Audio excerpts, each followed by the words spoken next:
ជំរាបសួរអ្នកគ្នាអញ្ចឹងថ្ងៃនេះខ្ញុំមកប្រាប់ពីរបៀបការប្រើប្រាស់នៅប្រភេទដុំម្យ៉ាងដែលអាចបំលែងពីទូរទស្សន៍ធម្មតាទៅជាទូរទស្សន៍ Smart TV បានណាចុះសម្រាប់ក្នុងវីដេអូនេះខ្ញុំនឹងមកប្រាប់ពីរបៀបការដំឡើងនិងការប្រើប្រាស់របស់វាអញ្ចឹងមុននឹងយើងឈានចូលទៅការដំឡើងនិងការប្រើប្រាស់របស់វាអញ្ចឹងខ្ញុំសូមប្រាប់ពីវាខ្លះទូនៅក្នុងសម្រាប់មួយឈុតនេះអញ្ចឹងសម្រាប់ក្នុងមួយប្រអប់នេះវាមានដូចជាដុំរបស់យើងដុំទូរទស្សន៍របស់យើងហើយសម្រាប់នៅក្នុងដុំនេះយើងមានរុនអញ្ចឹងអ្នកនេះអាចបើកថង់នេះមកបានអញ្ចឹងទី1នេះគឺវាមានរុនចិញ្ចឹមភ្លើងយើងអាចដោត adapter មកយើងអាចប្រើប្រាស់បានហើយសម្រាប់ទី2គឺ USB អញ្ចឹង USB នេះយើងអាចដោតទៅនៅលើឧទាហរណ៍ថា flash ក៏យើងអាចដោតបានឬក៏ម៉ៅយើងអាចដោតម៉ៅបាននៅលើ USB ហ្នឹងបន្តមកទៀតវាមានរុន network ឲ្យយើងអញ្ចឹងរុន network នេះយើងអាចដោតមកវាយើងមាន router ស្រាប់យើងអាចដោតផ្ទាល់ទៅរុនnetwork នឹងបានហើយបន្តមកទៀតវាមានរុន HDMI អញ្ចឹងរុន HDMI នេះគឺសំខាន់ខ្លាំងមែនទែនសម្រាប់ការបញ្ចេញរូបភាពទៅលើ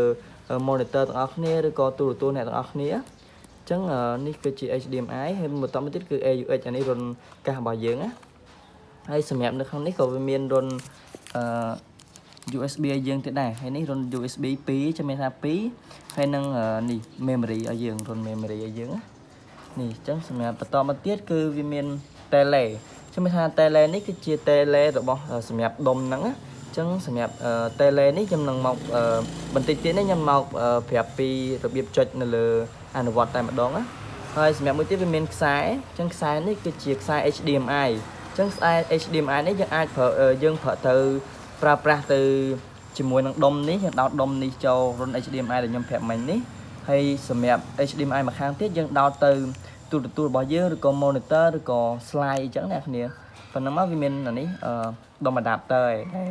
វាអាចចិញ្ចឹមទៅលើដុំនឹងបានណាអញ្ចឹងឥឡូវនេះយើងនឹងចូលទៅកាន់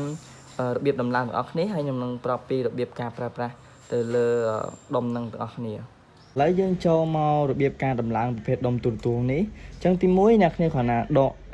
ដោយ HDMI នេះមកអ្នកគ្នាអាចដោតចូលរុន HDMI នេះរុន HDMI របស់វានេះអ្នកគ្នាដោតចូលមកចូលអញ្ចឹងមកចូលមួយមកអញ្ចឹងយើងនៅសល់រុនមួយទៀត HDMI អញ្ចឹងអានេះយើងអាចដោតទៅ monitor របស់យើងឬក៏ទូរទស្សន៍របស់យើងណាយើងអាចដោតចូលទៅ HDMI 1ឬក៏ HDMI 2អញ្ចឹងទៅអ្នកគ្នាអាចដោតចូលមកមួយណាក៏បានដែរប៉ុណ្ណឹងមកហើយមួយទៀតគឺដុំ adapter យើងដោតមកអានេះចិញ្ចឹមភ្លើងយើងដោតចូលរុនវាមកចូលរុនវិញប៉ុណ្ណឹងមកអញ្ចឹងអានេះយើងដោតជាមួយនឹង free ភ្លើងយើងធម្មតាអ្នកគ្នាដោតចូល free ភ្លើងយើងអញ្ចឹងមកហើយអានេះយើងដោតចូលទូរទស្សន៍របស់យើងទៅអញ្ចឹងពេលយើងដោតហើយអានេះខ្ញុំតម្លើងជូនអ្នកគ្នាហើយខ្ញុំវាចេញបែបនេះអញ្ចឹងវានឹងបង្ហាញបែបនេះជូនអ្នកទាំងអស់គ្នាបាទអញ្ចឹងចូលមកដល់ចំណុចនេះខ្ញុំនឹងប្រាប់ពីរបៀបការប្រើប្រាស់របស់វាអញ្ចឹងទី1យើងបើកប៉ុណ្ណេះមកអញ្ចឹងទី1វាអត់ទាន់ស្គាល់ Wi-Fi ទេអញ្ចឹងយើងចុចមកដល់នេះយើងត្រូវឥឡូវជំហានបន្ទាប់ខ្ញុំសូមប្រាប់ពី tele នេះសិន tele នេះវាមាន option ជាច្រើនអញ្ចឹងទី1វាមានប៊ូតុងបិទបើកចឹងយើងអាចជប់ប្រើយើងអាចបិទទៅឬក៏យើងចង់ប្រើវិញយើងអាចបើកបានបន្តមកទៀតវាមានម៉ៅអញ្ចឹងម៉ៅនេះយើងអាចចុចពីលើវាបានយើងឲ្យវាដើរតួនាទីជាម៉ៅបានអញ្ចឹងនេះអ្នកគ្នាអាចមើលបានគេវាដើរតួនាទីជាម៉ៅបានអញ្ចឹងហ្នឹងហើយពេលយើងជប់ប្រើយើងចុចវាឲ្យជាប់វិញមកបាទអញ្ចឹងបន្តមកទៀតវាមានប៊ូតុងអុសមកលើចុះក្រោមហ្នឹងទៅស្វែងស្ដាំអញ្ចឹងតែនេះទៅមុខវាមានប៊ូតុងទៅមុខឬក៏មកក្រោមអញ្ចឹងទៅបន្តមកទៀតវាមានប៊ូតុង brake អញ្ចឹងប៊ូតុងនេះយើងអាចថយក្រោយមួយជំហានទៅមួយជំហានណាសម្រាប់ខាងនេះគឺរូបផ្ទះនេះគឺរូប home អញ្ចឹងមានថាយើងចូលទៅលើកម្មវិធីណាមួយហើយយើងចុច home មកគឺវាមកដល់ home តែម្ដងអញ្ចឹងបន្តមកទៀតអានេះគឺជាប៊ូតុងបិទបើកសលេងអញ្ចឹងអានេះគឺបន្ថយសលេងអានេះគឺបឡើងសំឡេងហើយសម្រាប់ចំណុចអីដែលចំណុចពិសេសនោះគឺ voice អញ្ចឹង voice នេះតិចទៀតខ្ញុំនឹងប្រាប់អ្នកគ្នានៅលើយើងអាចប្រើប្រាស់បាននៅលើ YouTube អញ្ចឹងខ្ញុំប្រាប់អ្នកគ្នាបន្តទៀតសម្រាប់ option 4ខាងក្រោមនេះគឺ app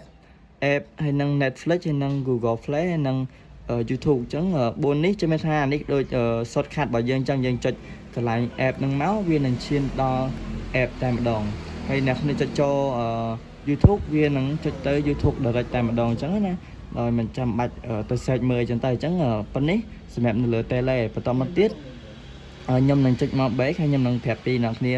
របៀបចូលទៅ connect Wi-Fi ជាមុនសិនដើម្បីយើងអាចទស្សនាទៅលើដុំទូរទស្សន៍បានណាអញ្ចឹងយើងអាចចុចចូលមកខាងនេះ setting ចឹងអ្នកគ្នាអាចចុចមកអ្នកគ្នាចុចពាក្យថា OK មកបាទអូខេប៉ុណ្ណេះមកចឹងវាមានបង្ហាញនេះគឺ Wi-Fi ហើយនិង Bluetooth ចឹងយើងអាចចុចលើ Wi-Fi នេះមកដើម្បីយើងភ្ជាប់ Wi-Fi សិនចឹងយើងអាចចុចបើកមកនេះខ្ញុំបានភ្ជាប់រួចរាល់ណាចឹងវាឲ្យយើងវាយលេខកូដឯធម្មតាចឹងទៅអូខេពេលអ្នកគ្នាភ្ជាប់អីរួចរាល់ហើយអ្នកគ្នាចុចពាក្យ back ហ្នឹងមកអូខេចឹងបើអ្នកគ្នាចង់ភ្ជាប់ Bluetooth អ្នកគ្នាចុចពីលើ Bluetooth ហ្នឹងមកអ្នកគ្នាអាចភ្ជាប់ទៅ Bluetooth អ្នកគ្នាបានចឹងទៅឥឡូវខ្ញុំប៉ុណ្ណេះខ្ញុំថយក្រោយចឹងបន្តមកទៀតខ្ញុំនឹងមកប្រាប់ពីរបៀបការបញ្ចូលទៅមើលប៉ុស្តិ៍ទូរទស្សន៍ចឹងសម្រាប់មកអ្នកគ្នាមកដល់ home វានឹងបង្ហាញប៉ុស្តិ៍ទូរទស្សន៍បាទអញ្ចឹងបន្តមកទៀតនេះគឺជា app ចឹងមានថា app Television នេះគឺជា app សម្រាប់យើងមើលប៉ុស្តិ៍ទូរទស្សន៍អញ្ចឹងសម្រាប់នៅលើ app នេះខ្ញុំបានបញ្ចូលជូនអ្នកទាំងអស់គ្នាឲ្យអស់ហើយគឺ 3000 ប៉ុស្តិ៍ជាងណាអញ្ចឹងឥឡូវនេះខ្ញុំកំពុងឈរលើវាឥឡូវនេះខ្ញុំបានចុច OK មកដើម្បីឈានទៅមើលប៉ុស្តិ៍ទូរទស្សន៍របស់យើងចឹងហើយវានឹងលោតមកដល់បែបនេះហើយអញ្ចឹងបន្ទាប់មកយើងអានេះយើងចង់មើល all channel ចឹងមានន័យថាអានេះប៉ុស្តិ៍ទូរទស្សន៍សរុបហ្មងចឹងណាគឺ4462ប៉ុស្តិ៍ចឹងទៅហើយមកបើសិនជាអ្នកគ្នាអត់ចង់មើលទាំងអស់ទេអ្នកគ្នាអាច select មកបើអ្នកគ្នាចង់មើលប៉ុស្តិ៍ខ្មែរវាដាក់ប៉ុស្តិ៍ខ្មែរយើង67ប៉ុស្តិ៍ប៉ុស្តិ៍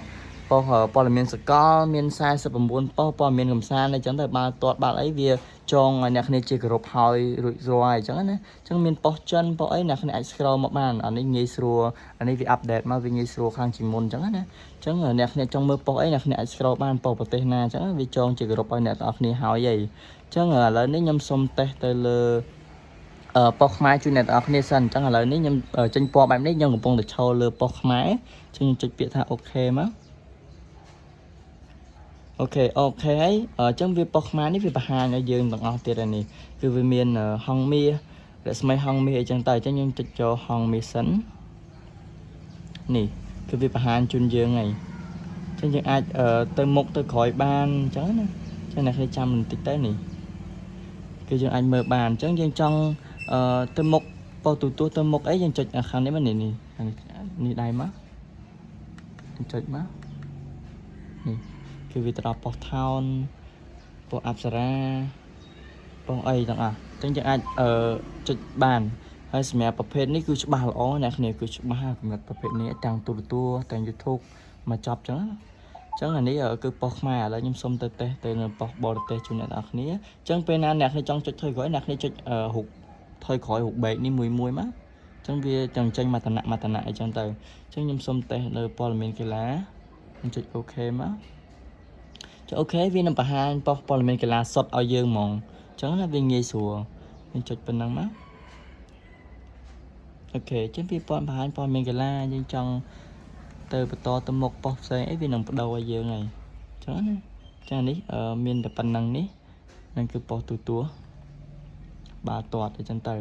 ឡូវខ្ញុំថយក្រោយអូខេសម្រាប់ប៉ុស្តិ៍ទូរទស្សន៍ចឹងអ្នកគ្នាអាចស្រាវជ្រាវខ្លួនឯងបានអ្នកគ្នាចង់មើលប៉ុស្តិ៍អីចឹងមានជប៉ុនមានអីមកចប់ចឹងទៅឥឡូវនេះខ្ញុំឥឡូវនេះសូមប្រាប់មួយទៀតឧទាហរណ៍ថាយើងចង់ចេញថយក្រោយដល់ពេលយើងចូលសារក្រោយយើងអត់នេះទេយើងអត់តម្រូវឲ្យយើងចេញទៅមកវាដល់ពេលយើងឈប់ឥឡូវខ្ញុំបានដល់ទេហើយអញ្ចឹងដល់ពេលអ្នកគ្នាចង់មើលប៉ុស្តិ៍ទូរទស្សន៍សារក្រោយអ្នកគ្នាគ្រាន់តែចុចទៅលើ app ហ្នឹងទៅអញ្ចឹងមានថាវានឹង direct ទៅប៉ុស្តិ៍ហ្នឹងដដែលវាអត់ឲ្យអ្នកគ្នាចុចច្រើននេះទៀតទេអញ្ចឹងណាអញ្ចឹងអានេះអត្ថប្រយោជន៍របស់វាអញ្ចឹងយើងសុំថយក្រោយខ្ញុំសុំថយក្រោយសិនខ្ញុំនឹងបញ្យល់ទៅ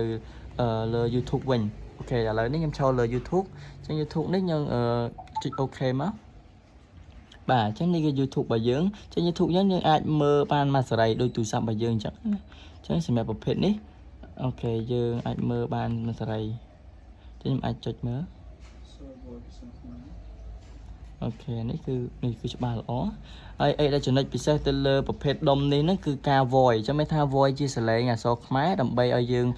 ទៅលើ keyboard ហ្នឹងដោយមិនចាំបាច់វាយអក្សរអញ្ចឹងណាឧទាហរណ៍ថាឥឡូវខ្ញុំចុច voice អក្សរអញ្ចឹងមានថាខ្ញុំចុច line voice នេះមកចុចពីលើវាមកខ្ញុំនិយាយថាវណ្ណដាអញ្ចឹងវានឹងចេញអក្សរវណ្ណដានៅលើហ្នឹងហ្មងអញ្ចឹងណាដោយមិនចាំបាច់វាយ keyboard ទេអញ្ចឹងណាអ្នកអញ្ចឹងអ្នកនាងងាយស្រួលក្នុងការ voice ឧទាហរណ៍ថាអ្នកនាងនៅយ៉ាងឆ្ងាយទៅមិនចាំវាយ keyboard ទេអញ្ចឹងវានឹងបង្ហាញឲ្យយើងហ្មងអញ្ចឹងអ្នកនាងចង់ដាក់បទចម្រៀងអីផ្សេងក៏បានដែរចូលឆ្នាំថ្មីនេះគឺចូលឆ្នាំថ្មីអញ្ចឹងណា ok cái việc bàn mà chọp chẳng này cái này cứ nghi sùa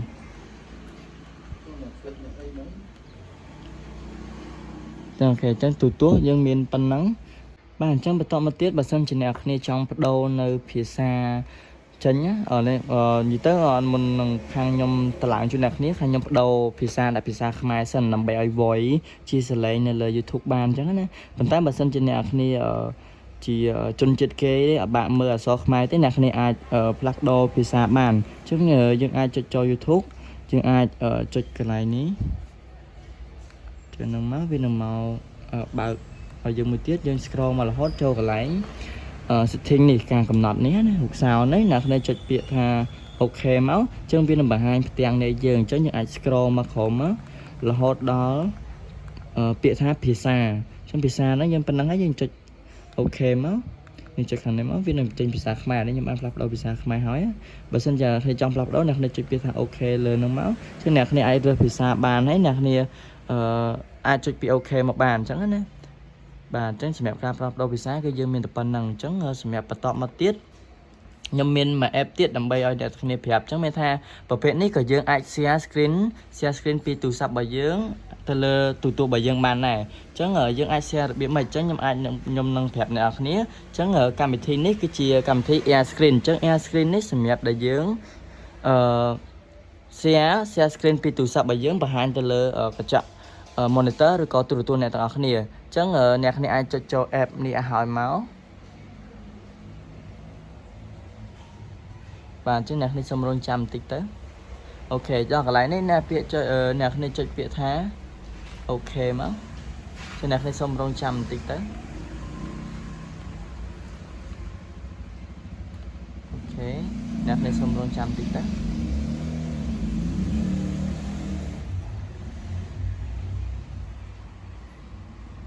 bà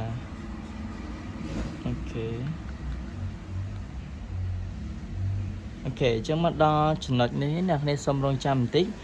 chẳng mà đo này nè này ai bạn tụi sắp mà nè tụi này bán nè này bạn mất này như scroll từ lờ máu chứ nhân hậu biệt tha này cứ lại ní nên chụp lờ về máu cứ screen morning này mất nên chụp mất cái viên number 2 này as đó âm bọc này từ nhưng đó anh ấy cứ chia làm bài giúp chụp từ lượt đông nắng á chứ những ai chụp bị lừa năng viên năng máu chấn viên năng bà hán chấn mình chân đang 200 tới viên năng bằng hàng từ này thì bên đấy cái dân ai share screen thì tụ sập đại bài dưỡng từ lượt đông monitor bài dưỡng rồi còn tụ bài dưỡng này bên đấy chứ những ai scroll mở bán những anh mơ là lừa năng ban mà chụp chẳng á những anh mở tho thuộc ai ban mà sờ lành trong tờ ní cho nên là scroll ban 10 ban tặng chẳng là biệt share screen này cứ miền tập bản năng chẳng là